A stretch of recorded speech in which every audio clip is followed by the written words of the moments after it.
Champions লিগে এক রাতে কিলিয়ান এমবাপ্পের দুটি রেকর্ড ভেঙে দিলেন দুই তরুণ তারকা। বার্সেলোনার লামিন ইয়ামাল ও বায়ার্ন মিউনিখের কিশোর প্রতিভা লেনার্ট কার।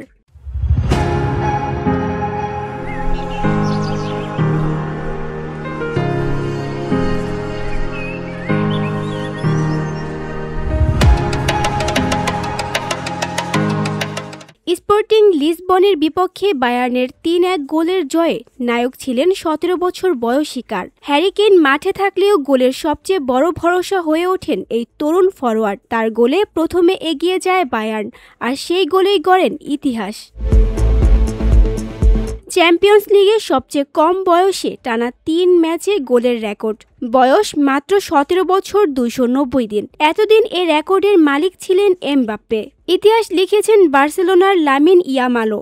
আইনট্রাক্ট ফ্রাঙ্কফুর্টের বিপক্ষে গোল না পেলেও জুলস কুন্দেকে দিয়ে করানো একটি অ্যাসিস্টে তিনি ছুঁয়ে ফেলেন আরেকটি বড় অর্জন, চ্যাম্পিয়ন্স লিগে ১৮ বা তার কম বয়সীদের মধ্যে সবচেয়ে বেশি গোলে অবদানের রেকর্ড। এমবাপ্পের ১৩ অবদানকে ছাড়িয়ে ইয়ামালের সংখ্যাটি এখন ১৪-৭ গোল ৭ অ্যাসিস্ট।